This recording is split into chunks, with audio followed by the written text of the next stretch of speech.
Assalamualaikum warahmatullahi wabarakatuh. Perkenalkan, nama saya Hilmi Mubarok, NIM 1966017. Sebelumnya, yang saya hormati para bapak dan ibu dosen Teknik Arsitektur UIN Malang, dan yang saya hormati Ibu Aisyah Nurhandian selaku dosen pengampu DAI 2 di Studio 5. Baik, di sini saya akan mempresentasikan masjid komunitas yang telah saya desain. Pertama-tama, saya akan menjelaskan beberapa definisi dari desain saya. Masjid komunitas. Apa sih masjid itu? Apa sih komunitas itu? Masjid secara bahasa adalah tempat untuk sujud. Sedangkan menurut istilah adalah rumah, tempat ibadah umat muslim untuk melakukan sholat. Terus komunitas itu apa? Komunitas itu adalah sekumpulan orang-orang yang memiliki sesuatu yang sama, yang memiliki ketertarikan yang sama, yang saling mengenal, sehingga timbullah yang namanya interaksi. Itulah yang namanya komunitas. Berarti di sini masjid komunitas itu adalah masjid yang mewadahi kegiatan, mewadahi komunitas yang ada di lingkungan sekitar. Ini bertujuan untuk menambah keharmonisan, menambah kerukunan antar manusia dan antar umat muslim. Baik, selanjutnya di sini saya akan membahas tentang analisis tapak. Dari tapak ini berlokasi di Kota Malang, tepatnya di Tidar, Jalan Gamalama. Setelah saya melakukan survei dan juga beberapa wawancara pada warga sekitar yang ada di Tapak, saya mendapatkan beberapa isu. Contohnya di sini adalah kebisingan. Tingkat kebisingan di sini ada 2 titik, yaitu dari titik barat dan juga titik timur. Namun yang jadi perhatian di sini adalah titik timur. Mengapa di titik timur? Karena di titik timur ini tingkat kebisingannya sangat tinggi. Ada jalan raya yang padat dan aktif dan juga posisi penduduk yang lebih padat daripada di titik barat, sehingga tingkat kebisingan di sini sangat tinggi. Curah hujan di Tapak juga sangat tinggi, sehingga pada bulan-bulan tertentu, contohnya pada bulan November sampai dengan Februari, sering terjadi banyak-banyak genangan di Tapak karena kurangnya penyerapan pada tanah. Dan juga dari hasil wawancara, warga sekitar kurang tertarik dengan masjid untuk melakukan sholat di masjid. Itu beberapa isu yang saya dapat dari Tapak, dari observasi dan juga wawancara. Untuk batas-batasan dari Tapak, pada posisi timur ini berbatasan langsung dengan penduduk. Untuk di utara ini berbatasan dengan Jalan Kalingkang, di barat berbatasan dengan pemukiman warga, dan juga di bagian selatan berbatasan dengan pepohonan atau hutan-hutan. Di sini juga ada analisis ruang. Pada analisis ruang ini saya golongkan menjadi 3, yaitu ruang yang berdekatan, ruang yang dekat, dan juga ruang yang berjauhan. Ini nanti akan berpengaruh terhadap block plan atau pembentukan denah pada masjid. Selanjutnya di sini saya akan membahas konsep dan tema yang saya gunakan pada desain kali ini. Untuk temanya di sini saya menggunakan Bustanul Jannah. Apa sih artinya Bustanul Jannah? Bustanul Jannah ini artinya adalah taman surga. Mengapa saya mengambil taman surga?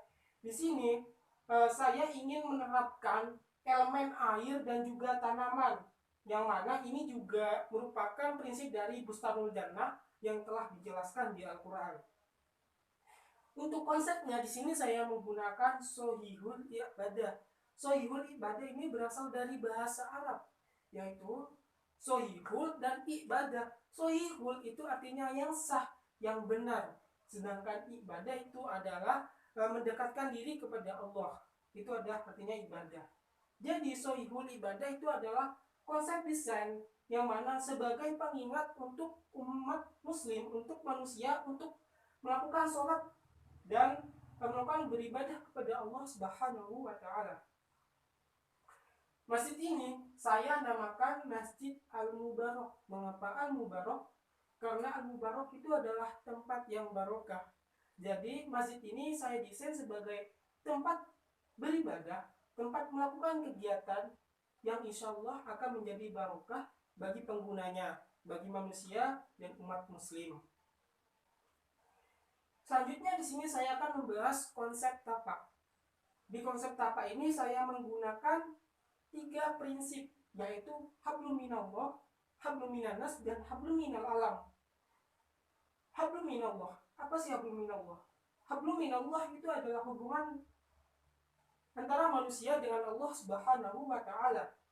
Pada ini saya menerapkan yaitu fasilitas ibadah sebagai interaksi antara umat manusia dengan Allah Subhanahu wa Ta'ala.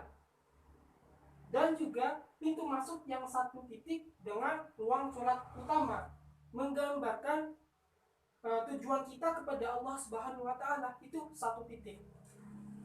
Yang selanjutnya itu adalah hablum minannas. Hablum minannas ini artinya adalah hubungan manusia antara manusia. Di sini saya menciptakan adanya taman, yang mana ini berfungsi sebagai tempat berkumpul, yang mana sebagai tempat berkumpulnya manusia untuk menambah keharmonisan. Selanjutnya ada hablum minal alam. Hablum minal alam itu adalah hubungan manusia dengan alam. Jadi di sini menerapkan desain yang menggunakan material-material alami yang tidak membahayakan bagi lingkungan. Selanjutnya di sini saya akan membahas konsep ruang. Seperti pada gambar telah tertulis beberapa ruang di sini, ada entrance pria, tempat wudhu, ruang sholat utama, dan lain-lain. Untuk konsep ruang, yang pertama di sini saya membedakan antara entrance pria dan wanita. Ini sesuai dengan kaidah fikih yang mana membedakan mahram antara wanita dengan pria.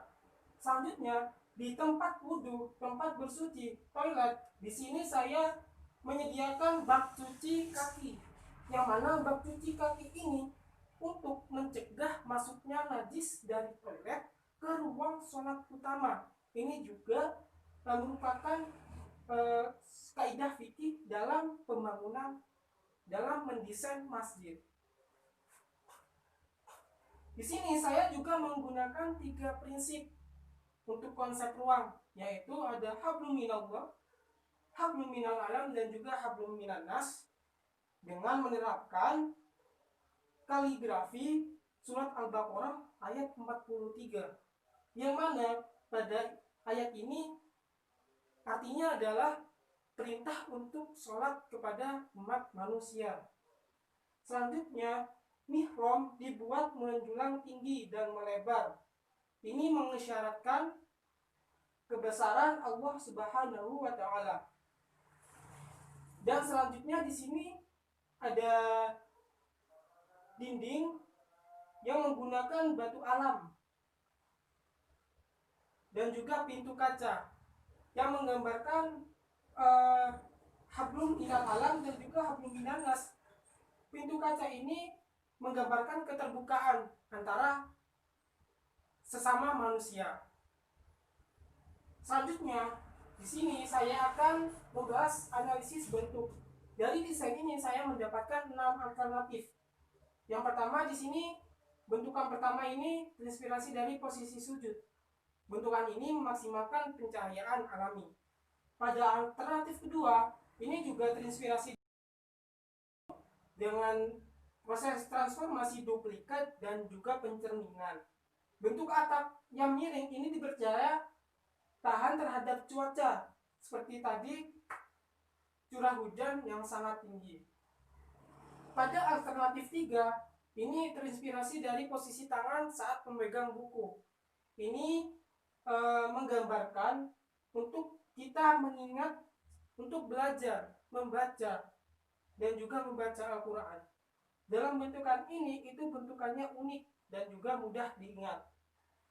Pada alternatif keempat, ini terinspirasi dari posisi sujud dengan transformasi layering, tingkatan layering ini menggambarkan tingkatan pada sholat.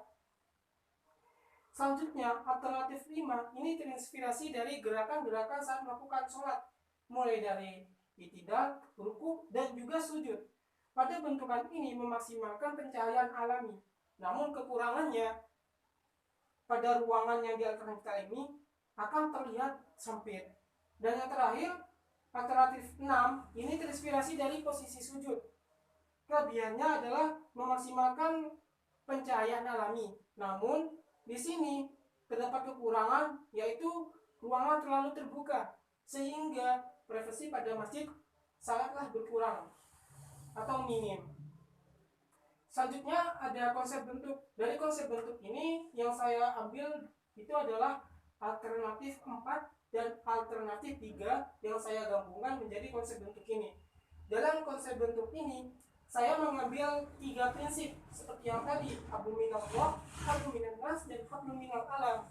Dengan menerapkan bentukan sederhana membuat pintu masuk yang satu titik dengan ruang sholat utama, memaknai tujuan kita kepada Allah Subhanahu wa Ta'ala. Selanjutnya, hablum minannas ini ruang sholat utama sebagai tempat sholat berjamaah antar umat muslim, dan juga membuat 2 entrance, yaitu entrance pria dan wanita, yang mana ini sebagai menggambarkan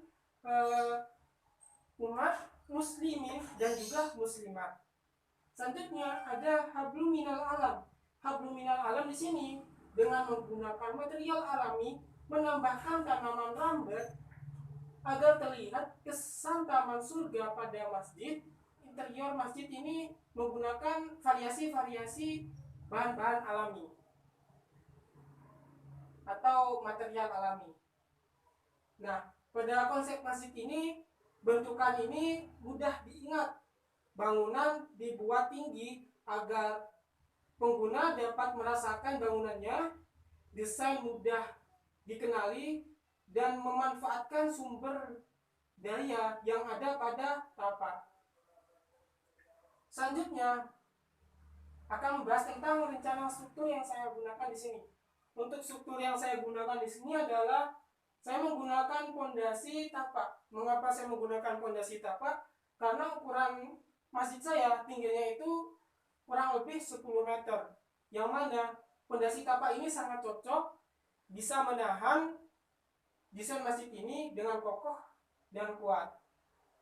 Untuk kubahnya di sini saya menggunakan kerangka seperti boarding, hollow, dan rangka double. Nah, pada kubah ini merupakan penerapan dari konsep hablum minallah vertikal antara yang ke bawah ke atas. Jadi ini penerapan dari hablum minallah menggambarkan manusia yang selalu harus mengingat kepada Allah Subhanahu wa Ta'ala. Di sini ada juga gambar side plan. Seperti pada digambar ada keterangan posisi masjid, area taman, kolam air, dan juga tempat parkir. Dan ini juga ada gambar layout yang menunjukkan bagian-bagian ruang pada dalam masjid. Ini adalah gambaran-gambaran dari interior desain yang telah saya buat. Sebelah kiri atas ini adalah sebuah interior untuk komunitas, dan yang kiri kanan atas dan kanan atas ini adalah interior masjid.